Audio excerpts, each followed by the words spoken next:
Nous disons merci pour ton amour, oh Dieu.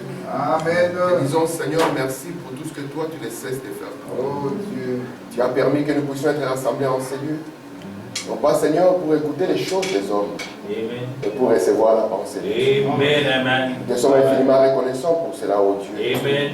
Et savoir que tu nous as aimés, Amen. que tu as envoyé ta pensée, Amen. afin que toute folie des hommes soit chassée de nous. Amen. Et que nous Amen. puissions marcher, oh Dieu, Amen. avec, oh Dieu, une connaissance Amen. que le monde n'a pas. Alléluia. Afin que, Père, des hommes naturels, nous puissions, oh Dieu, manifester des hommes surnaturels. Alléluia.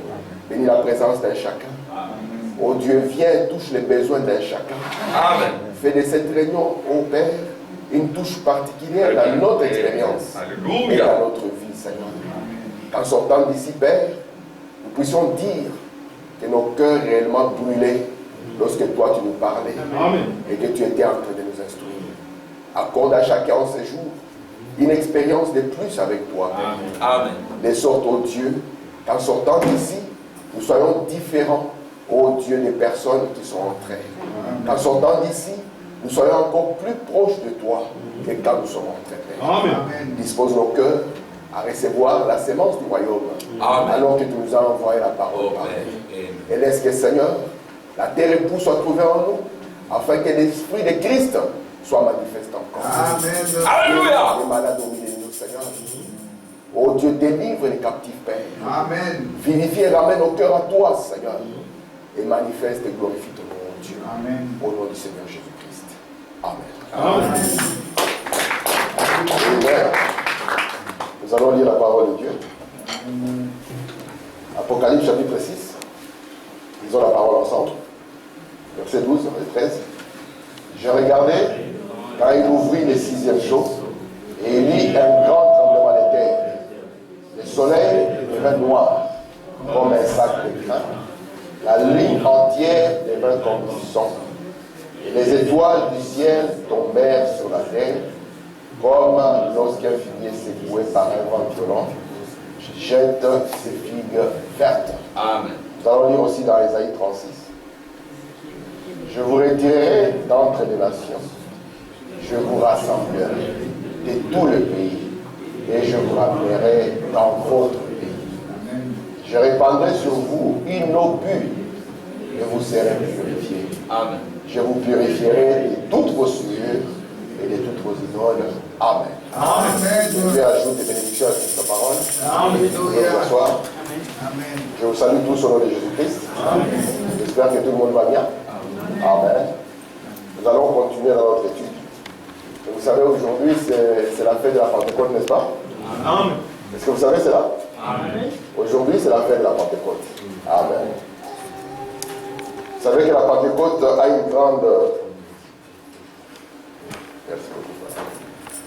Vraiment, me disait qu'on dit aussi que c'est la fête des papas. Mais c'est vrai, aujourd'hui, c'est la fête des pères. Donc la fête des pères confondue à la fête de la Pentecôte. Ça nous fait une double fête, n'est-ce pas? Amen. Amen. Et je crois que, comme madame dit, les fêtes aujourd'hui sont devenues des fêtes commerciales. Mais pour nous, les fêtes ne sont pas des fêtes commerciales. Nous voulons garder la substance de ce que ces fêtes devaient représenter. Amen. J'aimerais dire quelque chose sur la fête de la Pentecôte, n'est-ce pas? Parce que sans la fête de la Pentecôte, il n'y a pas d'église chrétienne. Amen. L'église chrétienne, la vraie chrétienté, le vrai christianisme commence à la Pentecôte. Amen. Amen. Et cette Pentecôte-là, ce n'est pas juste une fête. Ce n'est pas juste comme les catholiques te disent, bonne fête de la Pentecôte, et puis ça s'arrête là. Non. Cette Pentecôte dont il est question dans la Bible est une expérience. Et cette expérience, toute personne qui veut se dire chrétienne doit connaître cette expérience. C'est vrai. On ne peut pas vous appeler chrétien si vous n'avez pas connu cette expérience. Amen. Parce que ce sont des gens qui ont connu cette expérience et puis en les regardant, les gens les ont appelés chrétiens. Chrétien, ça veut dire simplement comme Christ. Amen. Comme physiquement, ce n'était pas le corps de Jésus, mais comportementalement et la vie, c'était Jésus. Alors ils ont dit, ils sont comme les Nazaréens. Est-ce que vous êtes là? Amen. J'aimerais lire quelques écritures de Frère Branham là-dessus, pour que nous ne puissions pas confondre les choses. Amen. Et Amen. puis je vais revenir sur cette écriture. Parce que Ésaïe 36, nous avons Ézéchiel 36, merci. Nous avons la fête des trompettes et puis nous avons la fête des expiations qui sont cachées dans ces versets. Amen. Regardez un peu ce que Abraham dit ici. Dans la stature d'un homme parfait. N'est-ce pas que nous tous, nous voulons devenir des hommes parfaits? Amen. Parce que c'est l'exigence de Dieu. Oui. Dieu a dit soyez parfaits. Amen. Pas essayer, il a dit soyez parfaits comme votre Père Céleste est parfait. Amen. Il faut maintenant nous montrer la perfection de Dieu. Écoutez ici, dans le 135e paragraphe, il dit nous ne construisons pas une organisation. Nous ne sommes pas ici pour avoir une organisation, non. Écoutez, je ne suis pas ici ce matin pour construire une organisation. Christ ne m'a jamais envoyé pour construire une organisation. Christ m'a envoyé pour construire des individus. Amen. Donc Dieu a envoyé Frère Branham pour que Frère Branham puisse construire, bâtir des individus. Les amener à la stature de Jésus-Christ. Donc prendre quelqu'un qui est né dans le péché, l'amener à être Jésus. Est-ce que vous comprenez ça? C'est ça le but pour lequel Dieu a envoyé Frère Branham. Il prend quelqu'un, il le bâtit et la personne devient Jésus-Christ. Écoutez, afin qu'il soit le lieu d'habitation de son esprit. C'est pour ça que quand Jésus était sur la terre, son Père a dit que voici mon fils en qui je me plais de demeurer. Et Branham dit j'ai la même mission. Parce que Jésus est mort afin que vous puissiez devenir lui. Et Branham dit j'ai la même mission. Je suis envoyé non pas simplement pour bâtir des églises ou commencer une organisation, mais prendre des individus et faire qu'ils deviennent Jésus-Christ afin qu'ils soient aussi la demeure de l'Esprit. Écoutez, les distributeurs de sa puissance, afin que vous puissiez devenir les distributeurs de la puissance de Dieu. On n'a pas dit que c'est seulement les prédicateurs, non. Il dit bâtir, non pas des prédicateurs, bâtir des individus, les amener à la stature de Jésus-Christ, qu'ils soient l'habitation de l'Esprit de Dieu et qu'ils soient les distributeurs, des ministères cash, de quoi?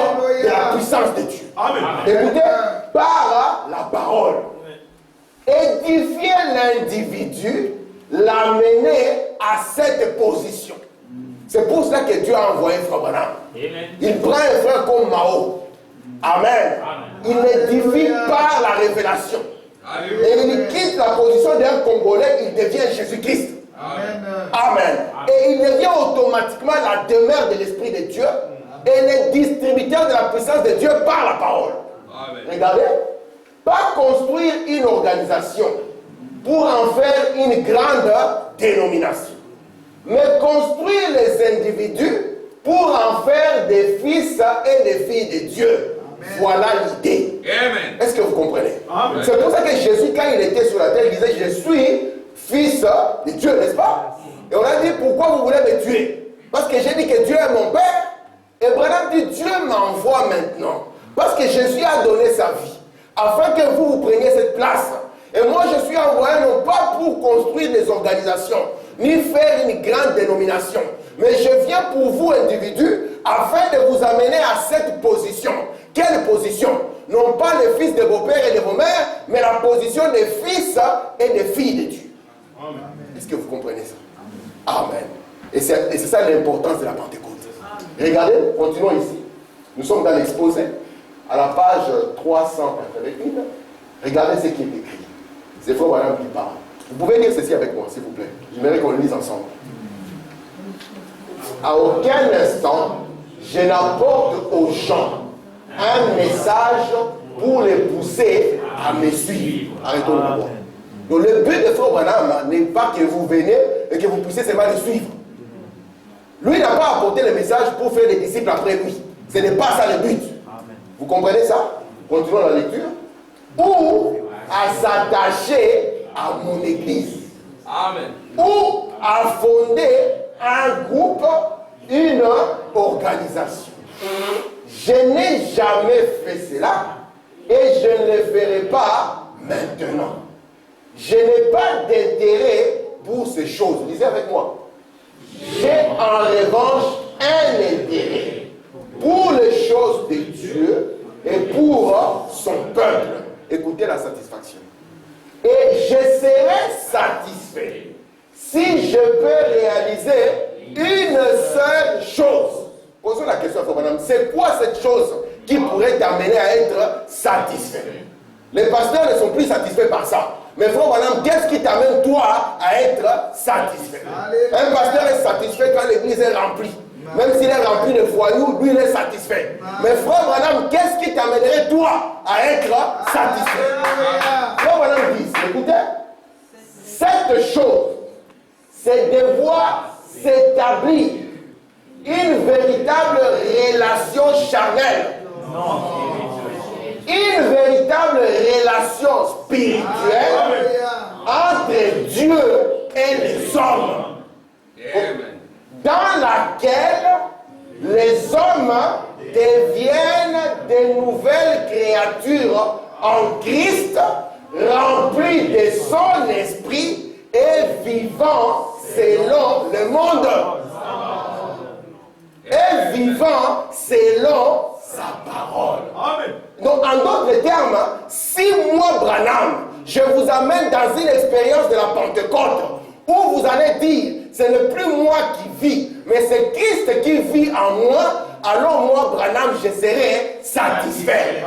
Même Dieu aussi sera satisfait. Alléluia.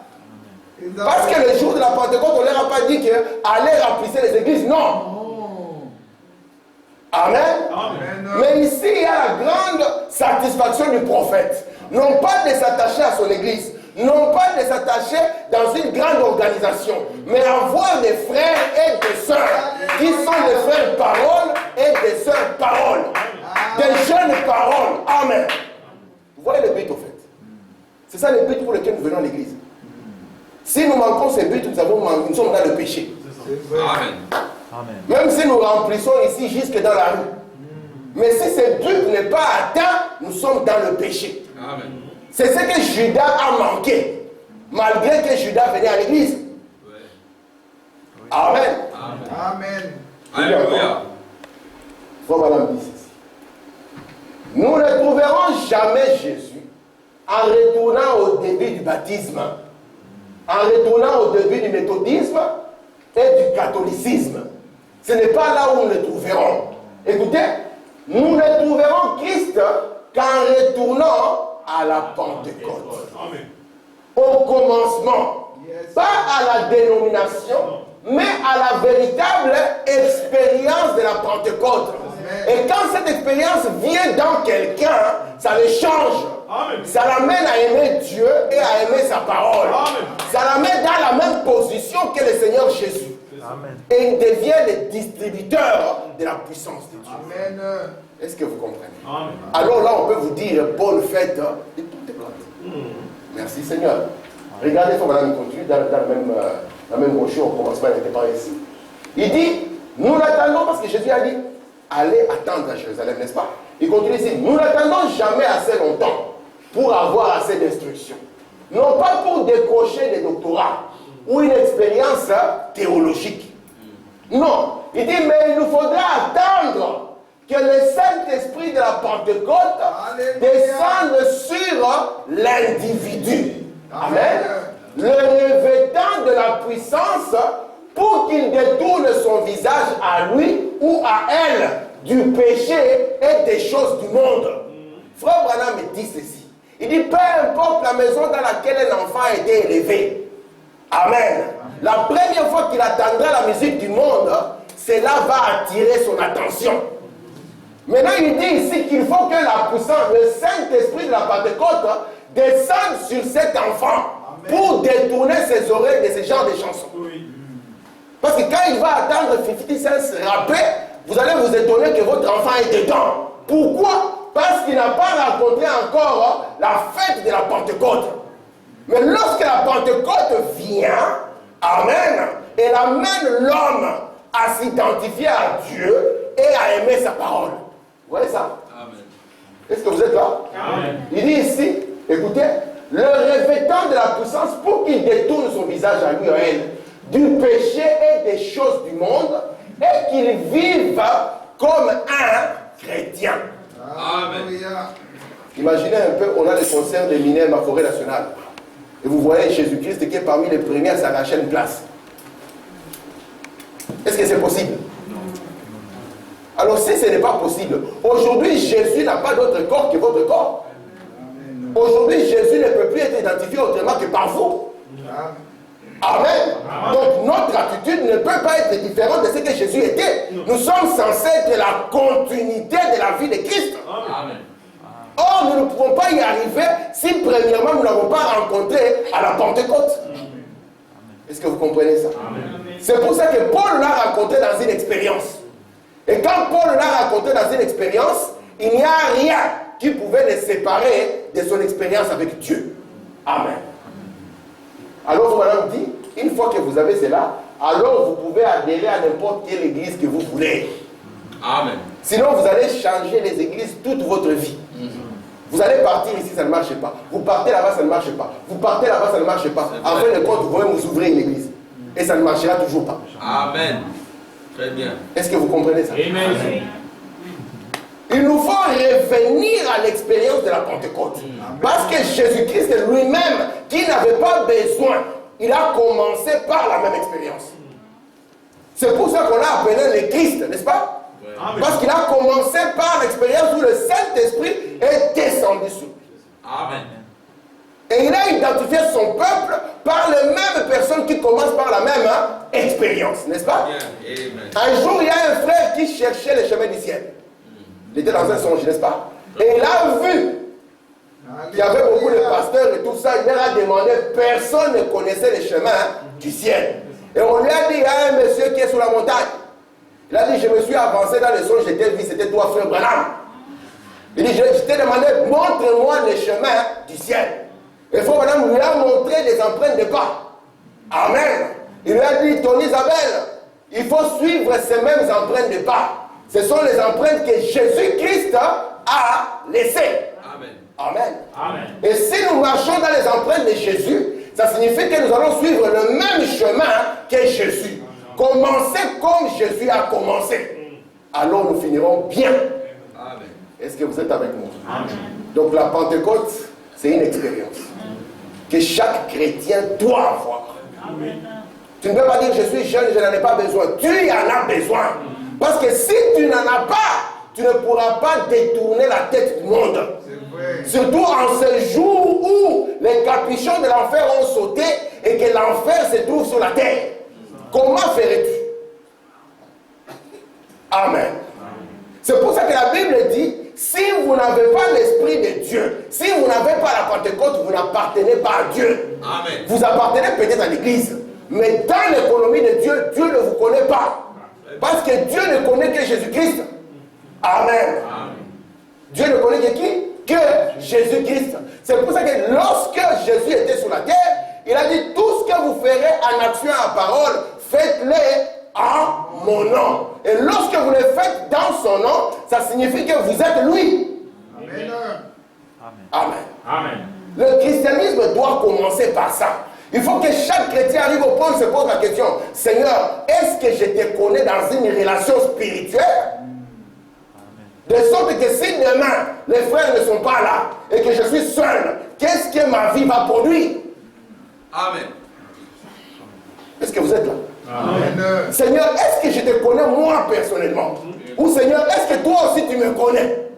Amen. Gloire à Dieu. Amen. Alléluia. C'était la préoccupation des premiers chrétiens. De savoir qu'ils connaissent Dieu par une expérience. Amen. Et ils pouvaient revenir même à cette expérience. Paul devant le roi Agrippa, il dit Agrippa, crois-tu? Amen. Alléluia. Tout ce que les prophètes ont dit. Et il ramène Agrippa dans son expérience. Il dit, je ne suis pas venu comme ça, je l'ai rencontré. Non pas physiquement, mais dans une expérience de la Pentecôte. Et cela a fait que je ne suis plus l'ancien. Je suis devenu une autre personne. Amen. S'il faut m'amener à l'abattoir comme vous l'avez amené, ce n'est pas un problème. Mais j'ai une position de fils de Dieu. Amen. Sur la terre, il n'y a pas une plus grande position que celle-là. Yes, Être un fils de Dieu. Une fille de Dieu. C'est la plus grande position. Amen. C'est celle-là que Jésus présentait à Nicodème. Lorsqu'il lui a dit, celui qui naît de chair n'est que chair. Mais il y a l'autre qui doit naître de l'esprit. Et ce qui naît d'esprit est esprit. Amen. Amen. Amen. Il dit, vous devez naître de nouveau. Amen. Amen. Vous voyez la satisfaction des frères, voilà. Lorsque vous naissez de nouveau. Non pas naître de l'église. Parce que si vous naissez de l'église, vous allez vous battre pour votre église. Vous allez vous battre pour votre pasteur. Vous serez prêt à tuer quelqu'un. N'est-ce pas? Touchez à Mohamed, vous allez voir la réaction de ses disciples. Vous allez marquer par où vous allez passer. Il faudra que la police vous protège. Amen. Mais une expérience de Dieu vous unit à Dieu. Amen. N'est-ce pas que c'est merveilleux? Amen. Pour la fête de Pentecôte. Amen. Et maintenant on va dire au Père, bonne fête de Père, n'est-ce pas? Amen. Vous savez, le message nous a donné tout. Vous croyez ça? Amen. Le message nous a montré c'est qu'un père. Amen. Un père est différent d'un géniteur. Un géniteur peut avoir des enfants et même ne pas savoir le nombre d'enfants qu'il avait. Ça, c'est pas un père. Dieu est le premier père. Et Dieu, il connaît tous ses enfants. Très bien. Amen. Amen. Dieu connaît tous ses enfants au point qu'il a dit qu'aucun d'eux ne peut être perdu. Amen. Et pas simplement ça, Dieu prend soin de ses enfants. Amen. Et le message nous a montré c'est quoi la position d'un père. Alléluia.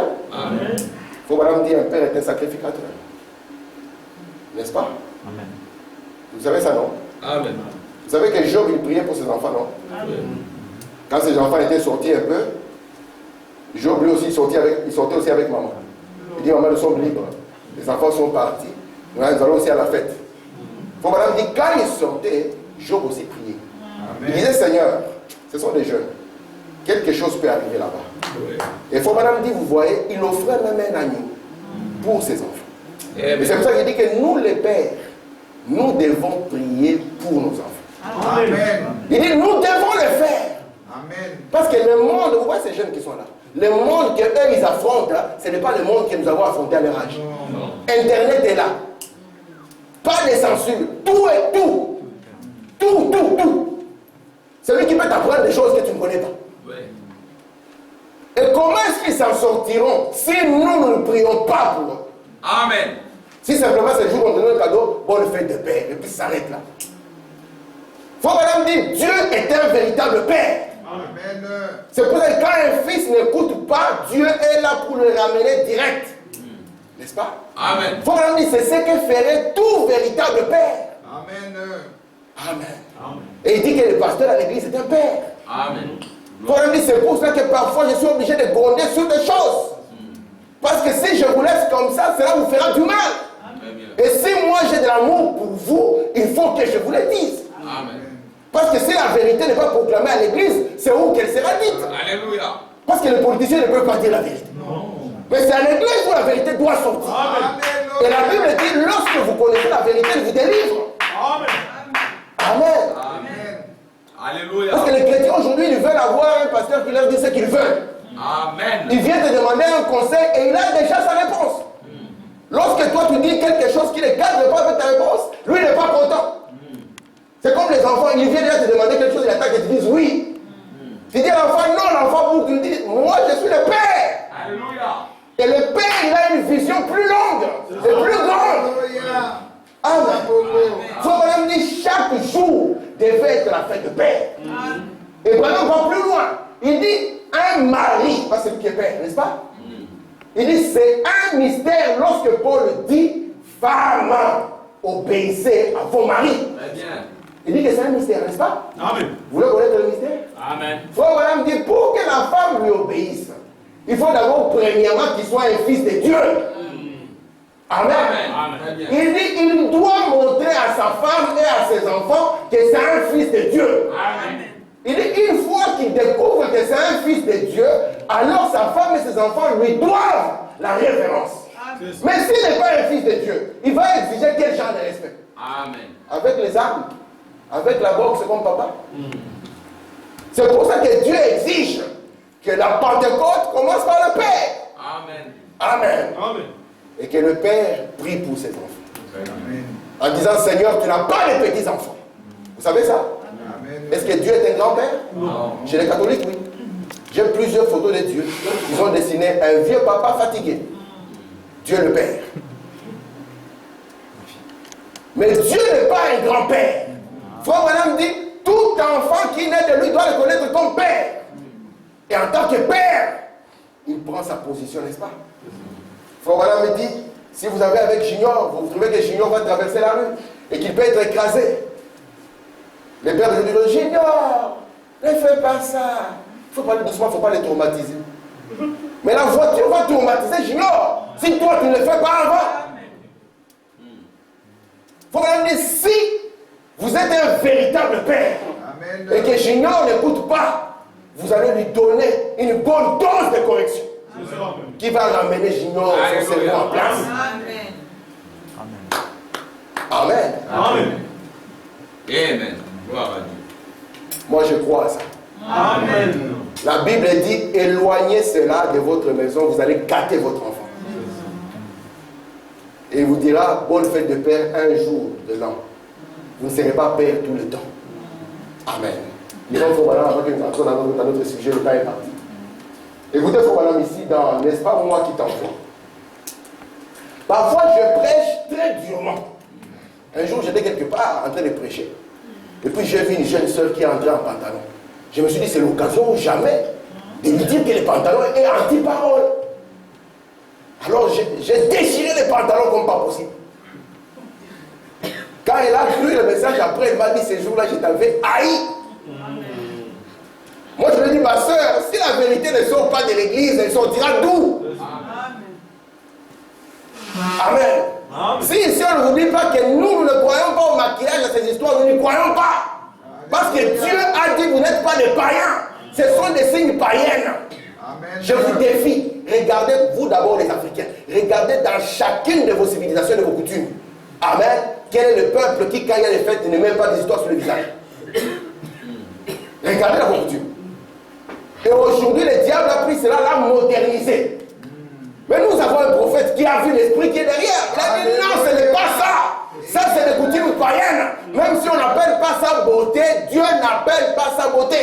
Et si vous n'avez pas la nouvelle naissance, vous ne pouvez pas accepter ça, vous n'allez pas aimer ça. Amen.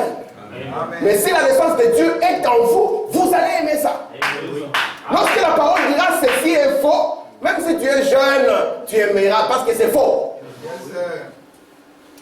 Amen. Amen. Après, tu ne connais pas les musiques qui sortent ces jours-ci. Hein? Il y a les sons, les vibes, frère. Vous devez savoir que derrière chaque chose, il y a une inspiration. C'est vrai. Et frère Branham dit, laissez-moi entrer dans la maison de quelqu'un, voir ce qu'il écoute. Amen. Voir ce qu'il lit, je vous dirai l'esprit qui est en lui. Amen.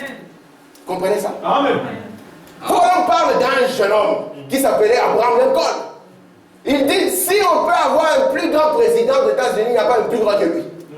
Il dit parce que durant toute sa vie, il n'avait que 2 livres. Il a lu la Bible et le voyage du pèlerin ou le martyr de force. Et cela a taillé son caractère. Amen. Vous vous posez la question de savoir comment ce monde est devenu fourni comme ceci. Nous allons le voir dans les trompettes. Comment ce monde est devenu fourni comme ceci. Cela est devenu comme ceci par rapport à ce que les gens écoutent et par rapport à ce qu'ils regardent. Vous êtes là? Amen. Amen. Amen. Amen. Merci Seigneur. Branham est venu nous dire que nous, les croyants de ces messages, nous ne croyons pas à la télévision. Vous savez ça? Amen. Et ça, c'est le message de Branham. Yes, sir. J'étais en train de montrer une vidéo à mon fils, ici même à ma femme. Ce sont les scientifiques qui ont montré. On a montré un enfant. Depuis qu'il est né, maman l'a mis devant la télé. L'enfant est né normal, l'enfant a commencé à manifester des signes d'autisme alors qu'il est né normal. Quand on l'a amené chez le psychologue a dit éteignez cette histoire vite fait. Et on dit que ça a pris du temps à l'enfant pour que l'enfant le devienne. Donc quand il voyait l'histoire, c'est comme s'il avait vu une vision. L'enfant était perdu.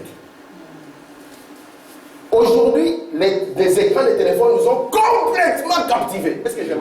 Amen. Notre prophète avait vu, n'est-ce pas? Au point que c'est devenu une maladie. Je disais à ma femme, c'est lui qui vient investir maintenant dans les études, qu'il devienne psychologue. Il va avoir beaucoup de boulot. Ou bien psychiatre dans les jours qui arrivent. Vous êtes là? Amen. Même en pleine nuit, on doit regarder. On est hyper connectés, n'est-ce pas? Vous êtes avec moi? Amen. Mais notre prophète avait vu ces choses. Les gens là qui nous ont rendus hyper connectés, vous savez qu'ils ne donnent pas ces histoires à leurs enfants. Non. Je peux vous donner plusieurs articles. Je crois Bill Gates. Bill Gates l'a dit lui-même. Il a dit que mon enfant avant 12 ans ne peut pas avoir un smartphone. Il y a un autre monsieur qui travaille sur Facebook, il a dit j'ai quitté cette histoire et j'ai interdit cette histoire à mes enfants. Amen. Parce qu'on peut y passer toute une journée, on regarde, on ne lit rien. Qu'est-ce qui se passe là-bas? Il n'y a rien. Ouh. Et quand on l'a pas, c'est devenu comme une drogue. Notre prophète avait vu ça. Amen. Amen. Et il a essayé de nous prévenir. Il a dit faisons attention. La modernité d'aujourd'hui, c'est l'enfer. Amen. Et si nous n'avons pas l'expérience de la Pentecôte, nous sommes fichus. Amen. Vous savez ça? Amen. Je vais aller plus loin. Je suis informaticien. Et je vais vous dire qu'aujourd'hui, pas simplement qu'on vous manipule pour consommer ce que vous consommez, mais ils veulent arriver au point où ils vont déjà savoir ce que vous allez consommer avant que vous puissiez l'avoir comme besoin. Et quand vous allez ouvrir votre smartphone, ces besoins-là seront déjà exprimés. Ah oui, effectivement, j'en avais besoin. Oh, merci Seigneur. Est-ce que vous comprenez ça? Oui. Amen. Heureusement que Dieu nous a envoyé une parole. Amen. Et cette parole, elle vient pour faire quoi? Elle vient pour nous rendre intelligents. Amen. Comment toi? Tu n'as même pas un téléphone, un smartphone et tout ça? Mais ce n'est pas grave. Moi, je dis à mon fils, je vais te donner un téléphone avec yes, no. C'est plus simple. Je t'appelle, parce qu'un téléphone est fait pour téléphoner. Tu appuies sur yes. Amen. Et puis là, on verra plus tard. Parce que sinon, tu verras l'enfant, au lieu de dormir, il est sous la couverture. Oh oui, papa, il est 21h, je vais dormir. L'enfant est sous la couverture avec son téléphone. Il regarde, il regarde, il regarde. Les yeux deviennent malades, l'enfant va à l'école, c'est à l'école, il dort maintenant. Oui. Faut qu'on dit, la télévision va rendre les enfants moins intelligents. Il a dit encore, ça vous donnera mal aux yeux. Amen. Mais c'est devenu le point central du foyer. On peut aller visiter grand-mère, mais tout le monde sur son téléphone. Grand-mère est toute seule, tout le monde est là connecté. Il parle avec le monde entier, sauf avec grand-mère pour les bâtiments. Vous voyez le monde comment il est devenu. Et si vous n'êtes pas assez intelligent, vous voulez devenir moderne, hein, vous allez voir la folie dans laquelle cela va. Nos gouvernements ne nous aiment pas. Si vous pensez qu'ils sont là pour les individus, vous vous trompez. Je ne vous mens pas. Ils sont là pour les grandes sociétés. Parce que vous savez combien le tabac est dangereux pour la santé. Est-ce que vous savez? C'est très cancérigène le tabac.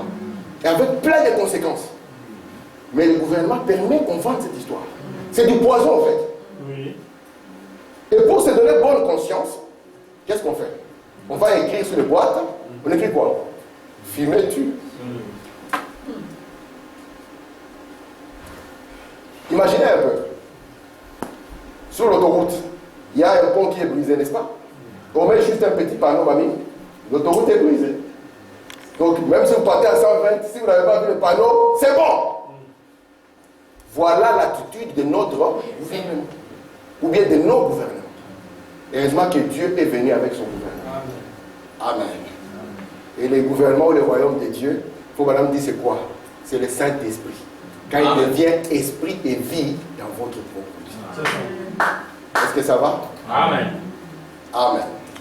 Est-ce que vous aimerez toujours le Seigneur? Amen. Est-ce qu'en hiver, nos soeurs, vous n'allez pas être en pantalon? Non. Alors qu'il fait froid. Amen. Il fait froid. Mais tu vas mourir. Non. Comment faisaient les mamans de l'époque quand il n'y avait pas assez de chauffage comme aujourd'hui? Comment ils faisaient quand les dames étaient encore dames? Laissons que Jésus-Christ soit glorifié dans vous. Amen. Et que Alléluia. le christianisme ne soit pas enterré. Amen. Vous comprenez ça? Amen. Frère Branham me dit, vous êtes la corne de l'agneau. Vous êtes ici pour défendre les droits de l'agneau sur la terre. Amen. Si on a dit, enfants, honorez vos parents, soyez les jeunes qui accomplissent cette parole. Amen. Soyez des jeunes qui honorent les parents. Très bien. Amen. Amen. Soyez un jeune frère qui honore les parents. Pourquoi tu ne fais pas ceci? Je ne fais pas ceci parce que cela briserait les cœurs de mon père. Amen. Et Dieu ne m'a pas envoyé sur la terre pour briser les cœurs de mon père. Dieu m'a envoyé sur la terre pour honorer mon père. Amen. Frère Branham, il dit, jeunes les gens, n'appelez pas votre père le vieux. Appelez-le papa. Amen. Il dit, ne l'appelez pas le vieux. Il dit, le jour où les pompes funèbres viendront les chercher, vous comprendrez que vous venez de perdre votre meilleur ami. Amen. Vos meilleurs amis ne sont pas à l'école. Hein. À l'école, ils te diront bye bye à la sortie. Mais c'est papa qui sera là. Amen. Amen. Amen. Merci Seigneur. Amen. Très N'est-ce bien. pas merveilleux le prophète que nous avons? Amen.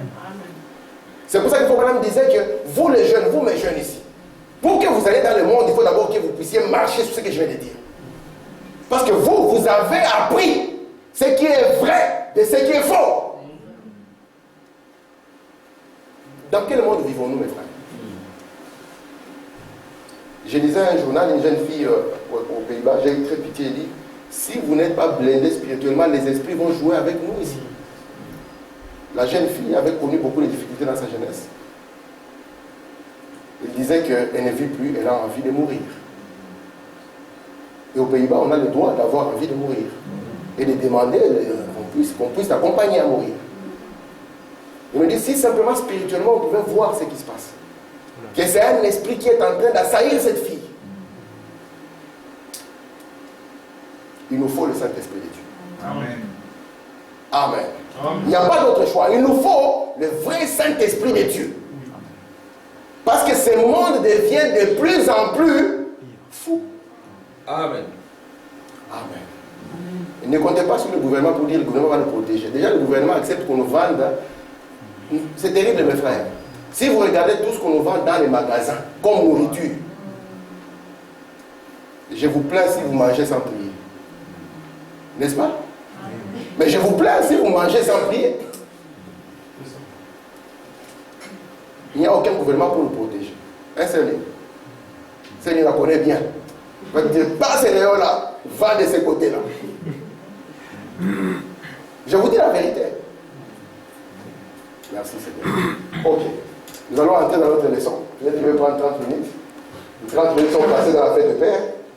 Ok. Amen. Dieu vous bénisse. Amen.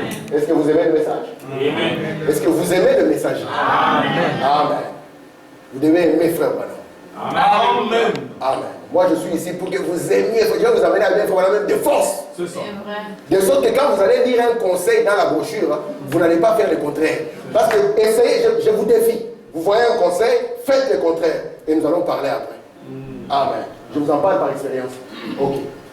Je suis ici dans Osée chapitre 6. Je vais revenir un peu pour pouvoir vous amener. Regardez ce qui est écrit. Si vous vous souvenez, nous avons 7 fêtes de l'Éternel, n'est-ce pas? Nous avons la première fête, c'est laquelle? Merci mamie. Elle est seule ici. C'est la fête de Pâques. La deuxième fête, le pain sans levain. La troisième fête, la gerbe agitée. Vous allez voir que ces 3 premières fêtes parlent de la mort et de la résurrection de Jésus-Christ. Vous voyez ça? Il parle de quoi? De la mort et de la résurrection de Jésus-Christ. Parce qu'il était la véritable expiation.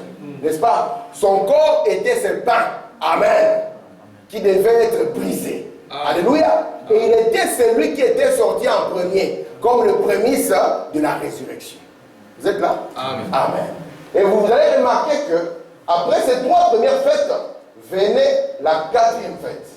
Qui était quoi? La fête de la Pentecôte. Merci Seigneur.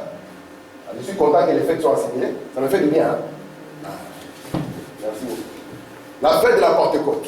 Nous avons vu que la fête de la Pentecôte, ça correspondait aux 7 âges de l'Église, n'est-ce pas? Durant lesquels Dieu va venir pour vous sauver, vous, qui n'avez pas droit au salut. N'est-ce pas que l'amour de Dieu est bon? Merci Seigneur. Surtout vous, les peuples noirs, quand je vous regarde, j'ai pitié de vous. Je vous dis, un noir qui néglige Dieu, c'est un idiot. Amen. Parce que le monde ne va pas vous donner une chance. On va vous classer en dernier, même si vous êtes les meilleurs. Je ne vous mens pas. Vous courez aux États-Unis, vous n'avez pas un pistolet, on va vous tirer dessus. Si vous ne faites pas attention, vous qui êtes déjà pas dessus, je ne viens pas d'ici. Sinon, vous risquez de mourir. Vous n'avez aucune chance. Si vous négligez Dieu, vous êtes foutus. Amen. Nous, les Blancs, nous avons un peu de chance. Ça, c'est nous, les Blancs. Alors, regardez. Et d'ailleurs, je vais aller encore plus loin. Un noir qui néglige ses messages n'est pas intelligent. C'est ça. Oui. Amen. Parce que c'est le seul mouvement qui est arrivé encore tout frais devant lui. Très bien. Amen. Alors que les autres mouvements sont arrivés quand il n'y avait plus rien dedans. Je peux vous le montrer. Quand les Africains sont devenus luthériens, il y a longtemps que la vérité est partie. Quand les Africains ou les Noirs sont devenus méthodistes, il y a longtemps que la vérité a quitté ce mouvement. Amen. Mais Dieu vous donne une dernière occasion. Oui. Il vous dit, vous qui êtes négligés, voici ce que j'ai fait pour vous. Je vous donne une place pour que vous puissiez être comme Jésus-Christ. Amen. Amen. C'est pour ça que Paul avait dit, j'ai regardé tout comme de la boue. Ce n'est pas la vie ici-bas qui est la plus importante, non. C'est d'abord l'état de votre âme. Et Dieu a donné une occasion pour vous, pour relever l'état de votre âme durant cette fête de la Pentecôte. Amen. Amen. Est-ce que ça va? Amen. Après la fête de la Pentecôte, venait la fête des trompettes. Et après la fête des trompettes, venait la fête des expiations. Et puis nous finissons avec la 7e fête, qui est la fête des tabernacles. Frère Branham nous a dit que les trompettes dont il est question, c'est pour rassembler Israël. Amen. Est-ce que vous êtes là? Amen. Il rassemble Israël en vue de l'expiation. C'est pour cela que dans Ézéchiel 36, il nous a dit, je vous rassemblerai, vous voyez, de toutes les nations. Et puis, je vous donnerai une eau pure. Et vous serez de nouveau purs. Est-ce que ça va? Amen. Parce que Dieu n'habite pas dans un tabernacle qui est sale. Amen. Amen. Merci Seigneur. Nous, Dieu va nous prendre d'ici et puis faire de nous sa demeure. Mais il faut qu'Israël passe ici pour qu'il puisse participer aussi à la fête des tabernacles. Est-ce que ça va? Amen. Maintenant, regardez cette prophétie qui est ici devant nous. Nous avons vu d'abord qu'elle était mal traduite dans la Bible ici. Vous vous souvenez? Est-ce que vous vous souvenez? Amen. Moi, j'aime bien quand il faut prendre quelque chose, que je fasse une recherche dessus, n'est-ce pas? Je dois quand même faire des recherches sur les 10 autres prophètes. Moi, j'ai regardé, Frère Branham nous a dit que Osée a vécu 780 ans avant Jésus-Christ. Je suis parti dans Wikipédia. J'ai tapé prophète Osée. J'étais étonné. Ah, Frère Branham, mais tu es merveilleux. Tu as dit la vérité. Effectivement, Osée a vécu 780 ans avant Jésus. J'ai dit, mais c'est merveilleux. Quel bon prophète. Amen. Amen. Regardez, c'est Dieu qui parle à Israël. Il dit ici, par le prophète, venez, retournons à l'Éternel, car il a déchiré, mais nous guérira. Il a frappé, mais il pardonnera nos peuples, nos plaies. Il nous rendra la vie après 2 jours. C'est ça la vraie traduction. Il nous rendra la vie après 2 jours. Après 2 jours peuvent être le 4e, le 5e, le 3e, n'est-ce pas? Parce qu'après 2 jours, si je dis je vais venir après 2 jours, si je viens le 5e jour, ce n'est pas faux. Mais ici, Dieu va donner maintenant une autre précision. Il nous rendra la vie après 2 jours. Le 3e jour, il nous relèvera. Amen. Donc, le réveil que nous aurons de Dieu ne va pas arriver au 4e jour. Vous êtes là? C'est déjà après 2 jours. Dans le 3e jour, nous aurons notre réveil. Amen. Et c'est pour ça que Frère Branham nous a dit, il s'est passé 1700 ans depuis. Parce que, Osée ici, c'est en l'an 780 avant notre ère, 1964. Vous voyez, ça s'est passé il y a plus de 2700 ans. Les voilà, vos trompettes, c'est là qu'elles font leur entrée. C'est l'heure dans laquelle nous vivons, le jour dans lequel nous vivons. Les jours dont il est question ici, donc Dieu a parlé après 2 jours, le 3e jour, Ce ne sont pas des jours de 24 heures. Parce que quand Osée a prophétisé, 3 jours sont passés vite fait, en 780. Et il n'y avait pas de réveil, n'est-ce pas? Mais c'était des jours de 1000 ans. Amen. Donc il devait s'écouler une période de 3000 ans depuis cette prophétie pour que nous puissions encore avoir le réveil d'Israël. Est-ce que ça va? Amen. Maintenant regardez, comme on l'a fait la dernière fois. Nous sommes à moins 780.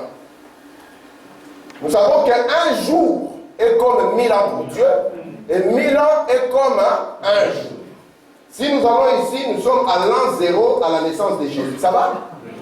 Alors, de 780 jusqu'à 0, ça nous fait 780 ans, n'est-ce pas?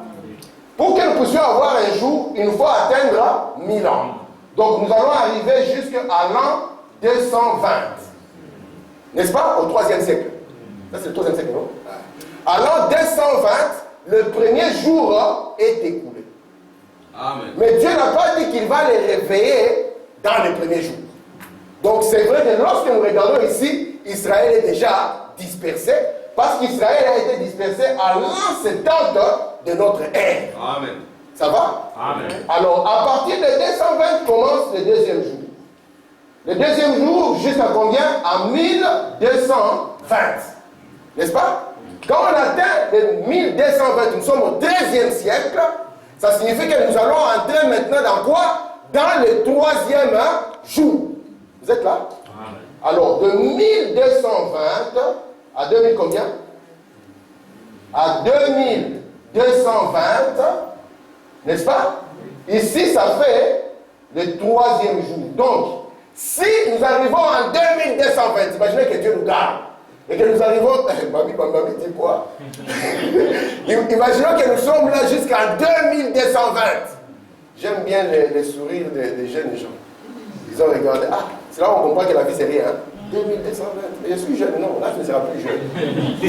Le soleil sera passé et repassé. Quand vous voyez une personne âgée passer, sachez qu'elle a été jeune.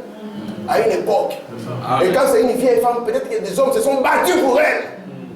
Amen. C'est pour ça que si vos yeux sont vers l'éternel, alors vous aurez une jeunesse qui ne s'en ira pas. Amen. Alléluia. Amen. Maintenant, si nous arrivons par exemple à l'an 2300 et Dieu n'a pas donné un réveil à Israël, c'est que Osée est faux. Donc, durant cette période de 1220 à 2220, il faut que Dieu donne un réveil à Israël. Amen. Cette période ne peut pas passer. Non. Parce que le ciel et la terre peuvent passer, mais la parole de Dieu ne passera jamais. Frère Madame avait un ami, quand il était malade, Frère Madame est passé le voir, il a trouvé des frères. Vous savez ce que le frère a fait? Il s'est couvert de plusieurs Bibles. Il s'est couvert de Bibles. Il y avait plein de Bibles autour de lui. Frère, mais qu'est-ce qu'il y a? Il faut voilà, Dieu avait dit les ciels et la terre passeront, mais la parole ne passera pas. Amen. Ainsi, Dieu promet un réveil à Israël, n'est-ce pas? Donc, nous allons garder à l'esprit entre 1220 et 2220, il faut qu'il y ait Israël qui soit de nouveau vivifié. Est-ce que vous voyez que la parole peut être prouvée par l'histoire? Amen. Merci Seigneur. On continue? Regardez, nous allons voir une petite notion parce que le temps est parti. Je pensais avancer, mais voilà. Je suis dans le 6e sous. Frère Madame dit, alors, après l'appel des 144 000, c'est entre le 6e et le 7e saut que les 144 000 sont appelés, n'est-ce pas? Oui. Nous avons montré ça même dans la Bible. Amen. Gardez cette pensée. C'est entre le 6e et le 7e saut que les 144 000 sont appelés. Je continue. Regardez le schéma que j'ai fait. Le schéma que j'ai fait ne fait que montrer la Bible, ce qu'il y a dans la Bible. Si vous voulez voir où se situent les 6 sceaux, ouvrez votre Bible dans Apocalypse chapitre 6. Vous allez voir que du premier verset jusqu'à ce qu'on atteigne le 12e verset, on va nous parler du premier, du deuxième, du troisième, du quatrième, du 5e et du 6e sceau. Je vous défie de prendre votre Bible. Vous allez voir que votre Bible finit dans Apocalypse chapitre 17, après qu'on eut parlé du 6e sceau. Le 6e sceau, c'est Apocalypse chapitre 6, du verset 12 jusqu'au verset 17.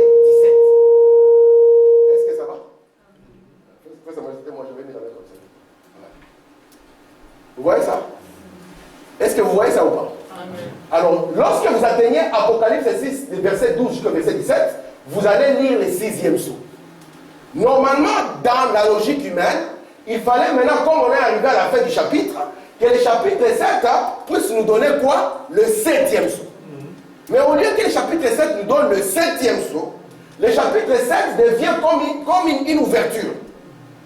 Le 7e sceau, on ne le trouve pas dans le chapitre 7, on trouve plutôt le 7e sceau dans le chapitre 8, le premier verset. Il faut même dire, regardez maintenant ce qu'il y a entre le 6e sceau et le 7e sceau. Vous allez voir que c'est là où Dieu parle du fait de sceller les 144 000 d'Israël. Est-ce que ça va? Ça, c'est le modèle de la Bible. Amen. Ça va être un peu pour moi. Et je vais vous montrer quelque chose. Dans les livres d'Apocalypse, nous avons 7 âges, n'est-ce pas? N'est-ce pas? Ou bien 7 églises? Non? Oh. Amen. Est-ce qu'on n'a pas 7 âges dans les livres d'Apocalypse? Oh. Ça fait des ans que j'enseigne sur ça, mes frères. Ne me donnez pas une crise cardiaque quand même. Amen. Nous avons 7 âges, n'est-ce pas? Après, si vous suivez la chronologie, parce qu'on a beaucoup de 7 dans le livre d'Apocalypse. Nous avons 7 montagnes, nous avons 7 cieux, n'est-ce pas? Et tout ça, n'est-ce pas? Regardez maintenant, je vais prendre l'essentiel. Après, nous allons voir dans Apocalypse 6 combien? 7 sceaux. Là, il y a 6 sceaux et puis dans l'autre. Et puis après, nous aurons 7 trompettes. Vous êtes là? Après, nous aurons 7 coupes. Et puis, nous aurons encore 7 fléaux. Vous voyez comment c'est montre les livres. C'est pour ça que Branham dit que des âges vont sortir les sceaux, des sceaux vont sortir les trompettes, des trompettes vont sortir les coupes, ainsi de suite, comme une chandelle romaine, n'est-ce pas? Qui est en train d'éclater au fait. Amen. Amen. Regardez maintenant. Merci Seigneur. Le premier plan que je vous ai donné, le plan des âges, vous le connaissez, c'est Apocalypse 1, Apocalypse 3. Le premier plan que je vous ai donné ici, c'est le plan de sceau. Le plan de sceau nous montre que entre le 6e sceau et le 7e sceau se trouve Apocalypse chapitre 7, qui est l'appel d'Israël ou des 144 000. Est-ce que c'est clair? Amen. Ça, c'est le premier schéma. Amen. Merci Seigneur. Continuons ici. Prenons le deuxième schéma, il est très bien. Comme Madame dit, entre le 6e sceau et le 7e sceau, s'est passé l'appel des 144 000. Vous vous rappelez? Amen. Or, c'est là que s'insèrent ces trompettes. Vous voyez ça? Exactement là, voyez-vous, la persécution et les chevaux les chevaux sont déliés là. Regardez un peu. Frère Madame nous dit, donc si nous prenons le 6e sceau ici, et nous mettons le 7e sceau ici, si nous voulons savoir quand est-ce que ces trompettes se passent, nous devons les placer ici, les trompettes. Est-ce que vous voyez ça? N'est-ce pas beau? Vous voyez que le livre d'Apocalypse, en fait, c'est une brique, en fait. Donc, en d'autres termes, je vais vous l'expliquer autrement. Lorsque vous arrivez au chapitre 6, vous lisez juste, vous êtes au verset 12 jusqu'au verset 17. Si vous voulez savoir ce qui se passe dans cette période, allez lire maintenant Apocalypse 8, verset 2. Descendez jusqu'à ce que vous atteigniez Apocalypse 9, verset 21. Est-ce que vous comprenez? Et là, alors, vous pouvez lire le 7e sceau. Est-ce que vous voyez ça? Ça, c'est une brique, en fait. Vous le voyez ou pas? Merci, Seigneur. C'est important que vous le voyez. Mais on va le voir. En fait. Regardez ici. Regardez. Lisez-les dans votre livre. Voyez si ce n'est pas entre la 6e et la 7e trompette que cela s'insère. Maintenant, on va encore nous donner une précision très bonne ici. Ici, nous avons 7 trompettes, n'est-ce pas? Parce qu'il nous montre que dans cet espace, ici, nous pouvons placer nos trompettes. Et il nous dit maintenant que nous avons 3, 2, 3, 4, 5, 6, 7. Si maintenant nous voulons encore avoir une plus grande précision, n'est-ce pas? Nous allons comprendre que cet appel ici d'Israël va se passer exactement dans le même schéma. Ça sera entre la 6e et la 7e trompette. Est-ce que ça va? Amen. Vous voyez que c'est le même schéma qui se répète en fait. Nous allons le voir aussi dans les coupées de fléaux, ne vous en faites pas. Est-ce que ça va jusque-là? Ok, merci Seigneur. Regardez. Regardez. Vous voyez si ce n'est pas entre la 6e et la 7e trompette que cela s'insère, que les Juifs sont appelés. Entre le 6e et le 7e fléau, on arrive aux 144 000. Ce qui se passe entre les deux. C'est pour ça que si vous vous rappelez au début, quand j'avais commencé, j'ai dit que le but pour lequel je prêche ceci, c'est pour vous montrer ce qui se passe entre la 6e, entre le 6e saut et le 7e saut, entre la 6e trompette et la 7e trompette, entre la 6e coupe et la 7e coupe. Je ne sais pas si vous vous rappelez de ça. Amen. Ça va jusque-là? Amen. Merci Seigneur. Continuons. Maintenant, la dernière fois où nous sommes arrêtés, nous avons vu d'abord regarder ce qui va se passer par rapport aux trompettes. Le 6e saut dans la parole de Dieu, c'est le saut du jugement. C'est pour ça que nous avons vu que quand le 6e saut s'est ouvert, il y a eu quoi? Tremblement de terre, le soleil a été obscurci, n'est-ce pas? Les étoiles sont tombées du ciel. Mais je vous ai dit que si vous attendez un jour les étoiles qui vont tomber littéralement, ça ne viendra pas.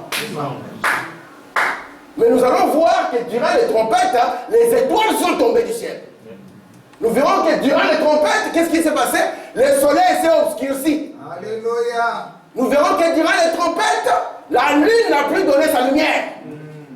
Amen. Amen. Est-ce que ça va? Amen. Merci Seigneur.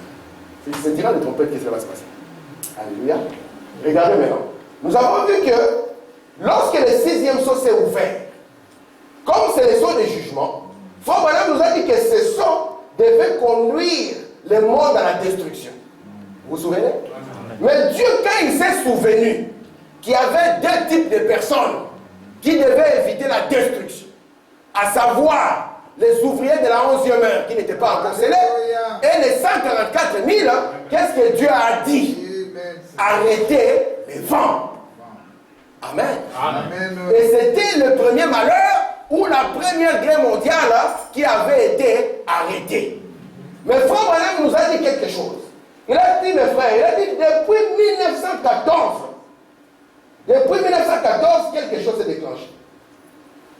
Il dit la terre n'a plus été en paix. Amen. Toutes les mamans qui ont donné naissance, ils savent que quand un bébé va arriver, les douleurs vont en augmentant, n'est-ce pas? Et Frère Branham nous dit que c'était les premières douleurs de l'enfantement. N'est-ce pas? Vous savez que cette terre doit enfanter une autre terre, n'est-ce pas? Parce que cette terre ici est une terre à problème. Il faut qu'elle puisse enfanter une autre. Et ici, c'était les premières douleurs de l'enfantement. Amen. Est-ce que ça va? Amen. Alors, qu'est-ce qui va se passer? La première trompette, lorsqu'elle sonne, la Bible nous dit que la grêle, n'est-ce pas? Les feux et les sang sont jetés ça et là sur la terre. Et qu'est-ce que Frère Branham nous dit? Il nous dit, faites attention. Vous allez voir qu'à partir de cette période, Israël commence à pousser pour pouvoir avoir une terre. La terre de la Palestine, durant cette période, elle est entre les mains de l'Empire ottoman ou entre les mains des Turcs. Est-ce que vous comprenez ça? Ah, merveilleux. Maintenant, la première guerre va partir de 1914 à 1900 combien? En 1918. Et durant cette partie ici, c'est là où la terre de Palestine sera arrachée aux Ottomans et va aller entre les mains des Anglais. Frère Branham dit, il parle du général Alambic quand il est rentré à Jérusalem. Les Juifs ont cru que c'était le Messie. Est-ce que vous comprenez? Soyez avec moi, mes frères. Maintenant, Frère Branham va nous montrer que les trompettes dont il est question ici n'ont qu'un seul but. Quel but? Celui-là, je l'enlève de la liste. Supportez-moi. Les trompettes dont il est question ici n'ont qu'un seul but, de rassembler Israël de nouveau, afin qu'Israël retourne dans sa terre, n'est-ce pas? Parce que Dieu ne peut pas traiter avec Israël en dehors de sa terre. Dieu l'avait dispersé afin que Dieu puisse s'occuper des gentils. Et Jésus avait dit, Jérusalem sera foulée aux pieds jusqu'à ce que le temps des nations soit terminé. Et lorsqu'on arrive à ce dernier âge, donc ici nous avons le 6e saut, mais en haut, nous avons le 4e saut. Parce que nous ne sommes pas sous les jugements, n'est-ce pas? Amen. Nous sommes sous la grâce. Alléluia. Amen. Nous ne sommes pas qu'à un moment comme ça, les 4e soirs et les 6e soirs vont commencer à chevaucher. Amen. Amen. Nous avons vu que le 4e soir a commencé en 1900 combien? En 1906. Quand le Saint-Esprit est descendu à Sousa-Street. Amen. Amen. Mais ici, le déclenchement des jugements commence en 1914. Il commence à chevaucher. Amen. Est-ce que vous voyez ces parcours ensemble? Amen. Merci Seigneur. Regardez maintenant. Moi, je me sens bien quand je parle de ces choses. Je me sens vraiment bien. Je dis, frère, moi, nous pouvons défendre certaines choses par le prophète. Amen. Et par l'histoire. Regardez maintenant. Maintenant, la Bible de Forman dit, je voulais prêcher sur les trompettes. Amen. Prenant une trompette une à une pour vous montrer comment tout est relié. Dieu est venu dire à Frère Branham, tu l'as déjà fait. Alléluia. Lorsque tu as prêché le 6e saut, tu avais prêché les trompettes de manière surnaturelle. Amen. Il faut même dire, si vous regardez les trompettes ici, allez voir le plaie de l'Égypte, vous allez voir que c'est pareil. Et ces trompettes avaient pour but de contraindre Israël à rentrer dans sa terre. Il faut même dire, lorsqu'une trompette sonne, elle provoque des troubles, et des troubles politiques qui conduisent à la guerre. Quand la première guerre s'est arrêtée, les gens ont dit, nous allons faire la société des nations. Comme ça, elle fera les gendarmes du monde. Il n'y aura plus de guerre sur la terre. C'est la MONUSCO, elle est au Congo. Et les gens pleurent. Jusqu'à ce que les gens ont dit, on doit chasser ces gens. Ils sont ici pour manger l'argent. Mais ils ne font rien. Lui, il va venir mourir pour toi. Il a quitté chez lui à Pakistan. Il va devenir martyr pour toi. On s'étonne qu'on attaque les gens alors qu'à 3 km il y a une base. Et ils sont tranquilles. Au besoin, quand ils attendent qu'il y a, ils ferment les portes, ils se cachent. William Branham dit, avant même que la poussière de la première guerre ne soit descendue, il dit notre guerre devait commencer. Pourquoi? Parce que Dieu veut contraindre Israël à retourner. Mais entre-temps, Dieu envoie vite fait Frère Branham. Il dit, Frère Branham, tu dois faire le dernier appel. Afin que les ouvriers de la 11e heure puissent connaître la véritable Pentecôte.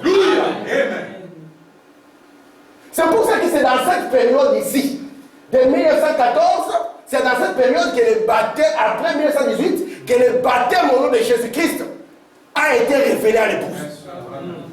Amen.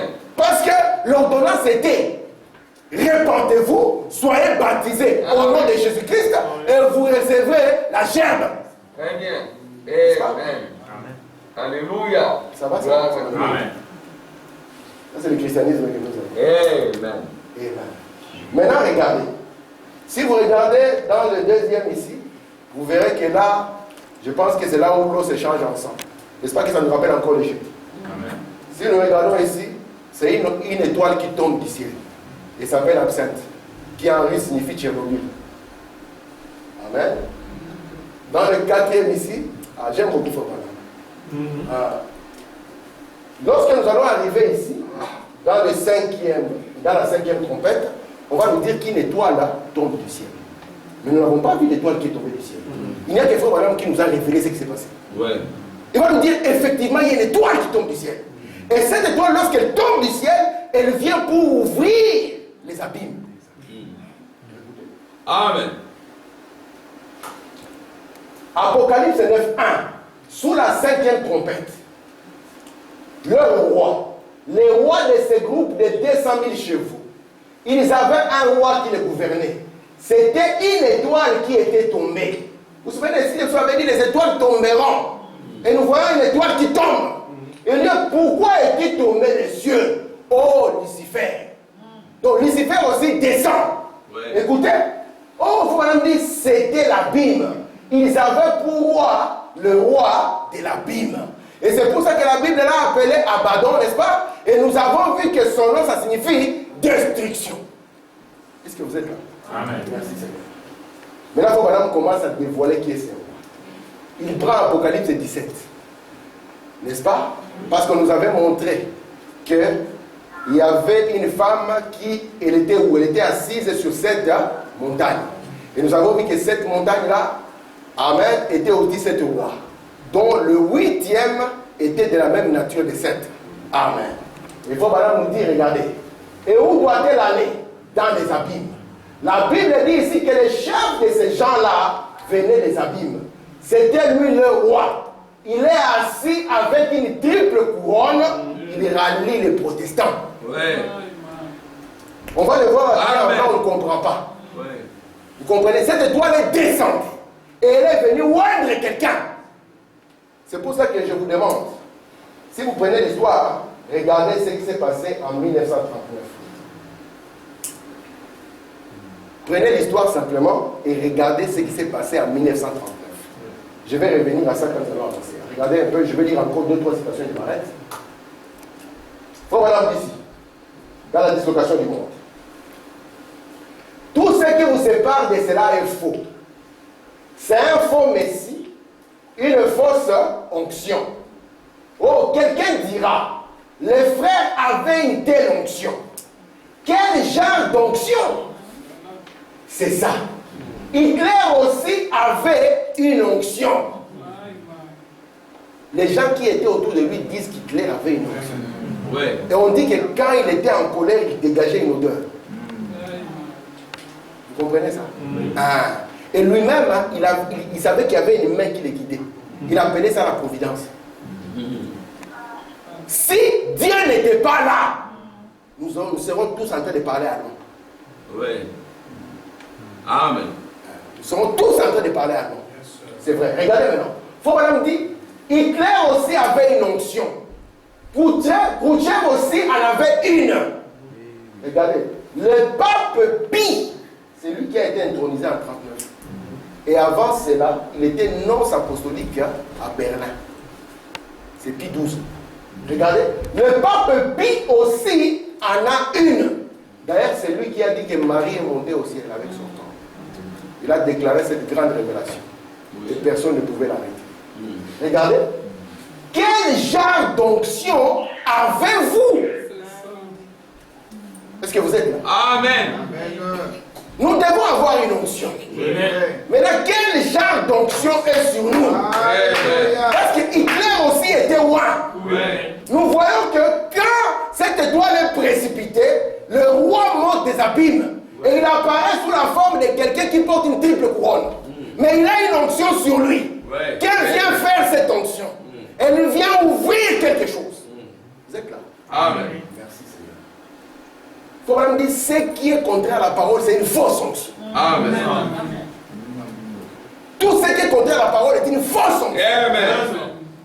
Même si les murs tombent, si c'est contraire à la parole, c'est une fausse onction. Amen. Jésus, quand l'Esprit est descendu et là où Jésus est devenu complètement la parole. Amen. Tout ce qu'il faisait n'était que la parole. C'est ce qui a fait que son onction était vraie. Amen. Regardez ici. Amen. J'introduis ça et je m'arrête, n'est-ce pas? Le 6e ange sonna de la trompette. J'entendis une voix venant des 4 cornes de l'autel qui est devant Dieu, en disant au 6e ange qui avait la trompette. Vous vous souvenez qu'on avait lié les vents? Il dit alors, délie les 4 anges qui sont liés sur le fleuve d'Euphrate. Déliés. Regardez. Les 4 anges qui étaient prêts pour l'heure, le jour et le mois et l'année furent déliés. Afin qu'ils fassent quoi? Afin qu'ils tuassent les tiers des hommes. Amen. Le nombre des cavaliers de l'armée était de 2 myriades de myriades. J'en entendis les nombres. Dans la 5e trompette, c'était la manifestation de leur roi. Vous êtes là? Et dans la 6e trompette, ce sont les cavaliers qui sortent. Et lorsque ces cavaliers sortent, on leur donne comme mission de tuer les tiers des hommes. Dans la 5e trompette, elles sont sorties seulement pour tourmenter les gens, sous forme de sauterelles. Il faut madame me dire, nous allons voir l'application de cela dans le monde de l'église. Il dit, elles viendront tourmenter ces femmes qui coupent les cheveux. Oui, les cheveux. Très bien.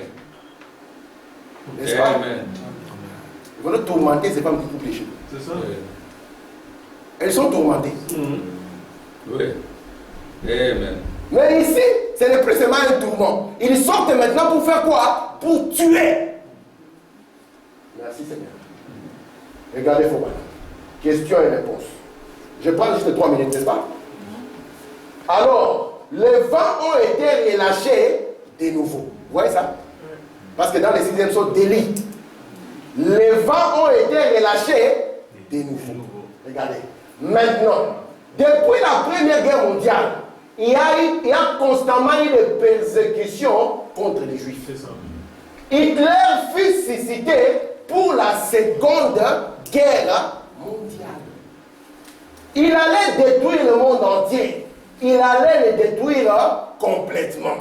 C'est pour ça qu'en 1933, Dieu donne une vision. Cette vision africaine. Amen. Dans la première vision, il ne voit pas d'abord Hitler. La première personne qu'il voit, c'est qui? Merci, mamie. C'est Mussolini. Pourquoi Mussolini? Vous êtes posé la question. Parce que Mussolini habite où? Rome. Mussolini, c'est Rome. Ça doit commencer à Rome. Est-ce que vous comprenez ça? Et la deuxième personne qui doit entrer en scène, nous allons voir comment on va dire ce qu'il dit ici. Ça sera. Vous voyez, c'est deux personnes. Vous les voyez ou pas? Amen.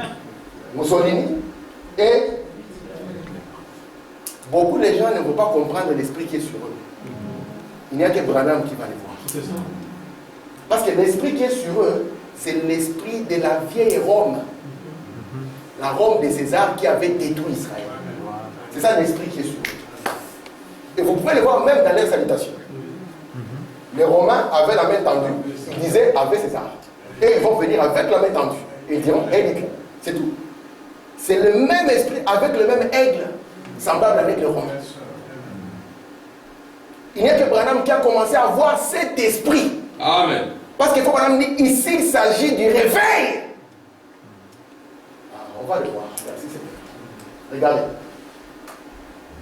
Puis Hitler fut suscité. Pour faire quoi? Il n'a pas été suscité pour rendre l'Allemagne grand, non. Hitler a été suscité pour un but. C'était pour persécuter les Juifs. Ouais. Si vous prenez le livre d'histoire, vous serez étonné. Amen. Quand ils ont commencé à perdre la guerre, au lieu qu'ils prennent l'argent et le mettent dans les forts de guerre, ils prenaient l'argent et l'envoyaient dans les camps de concentration en disant tuez-les vite. Faut même dire, il fut suscité pour persécuter les Juifs. Tu pensais que c'était de l'histoire simplement, alors que c'était la Bible. Amen. Est-ce que vous êtes là? Amen. Il y a encore les vents qui vont être relâchés. Merci Seigneur. Il faut vraiment dire partout au monde pour les ramener là. Est-ce que vous comprenez ça? Amen. Je ne vais plus lire. J'ai dit seulement cette déclaration, je m'arrête. Vous vous souvenez quand Israël était en Égypte? Amen. Si tous les pharaons qui arrivaient étaient des pharaons qui connaissaient Joseph, jamais Israël ne retournerait dans sa terre. Jamais Jésus ne naîtrait. Amen. Parce qu'il n'y a pas une promesse dans la Bible qui a dit que Jésus va naître à Goshen. La Bible avait dit par le prophète Michel, n'est-ce pas? C'est Michel, non? C'est Michel, non? L'intérieur de la Bible, non? Hein? Michel, oui ou non? Chapitre combien? Chapitre 5. Hein? Nous qui lisons encore la Bible, frère Samuel. Michel, chapitre 5. Toi, Bethléem, hein? Donc il fallait maintenant qu'il puisse y avoir quelqu'un qui ne connaissait pas Joseph. Et ces parents, lorsqu'il arrive, qui ne connaît pas Joseph, il commence à persécuter Israël. Et cette persécution sur Israël aura comme conséquence un exode qui le prendra de l'Égypte jusqu'où? En Palestine. Comme Dieu ne change pas son histoire, voilà pourquoi Hitler arrive. Il trouve que les Juifs sont à l'aise. Ils ont pris l'économie. Il faut par exemple dire, sachez qu'ils ont l'esprit de leur père. Et l'esprit de leur père, c'est qu'un Juif peut arriver dans l'église ici, il n'a rien. Après un moment, nous trouvons que tout, les baffles, tout est sous son nom. C'est pour ça qu'il faut madame dire, ne faites pas l'affaire avec lui. Parce qu'il a l'esprit de son père. Et l'esprit de son père, c'est l'esprit de Jacob. Jacob est arrivé, il était pauvre. Après un moment, il avait toute la richesse. Même la famille n'a pas compris. Amen. Et Hitler, quand il a vu cela, avec l'onction qui était sur lui, il a écrit ça, personne ne l'a cru. Dans son livre, Mein Kampf, mon combat, il a écrit que je vais exterminer les Juifs. Les gens ont lu, ils ont dit, c'est une blague. Il a écrit, je vais les tuer. Et lorsqu'il est arrivé au pouvoir, Dieu a montré déjà, frère Branham, fais attention. Il y a un Autrichien qui va arriver. Et cet Autrichien va conduire le monde dans quoi? Dans la Seconde Guerre mondiale. Et la Seconde Guerre mondiale, quel est le but? Le but de la Seconde Guerre mondiale, c'est la création d'Israël. Amen. C'est pour ça que vous allez comprendre que dans la Seconde Guerre mondiale, on n'a fait que les poursuivre. On les a traqués de partout. Lorsqu'ils ont compris qu'ils sont traqués, ils ont dit, nous devons avoir notre propre terre. Et c'était Dieu qui avait dit, vous y retournerez. Amen. Amen. Amen. Que le Seigneur vous bénisse. Amen. Est-ce que ça va jusque-là? Amen. Le tableau devient clair? Amen.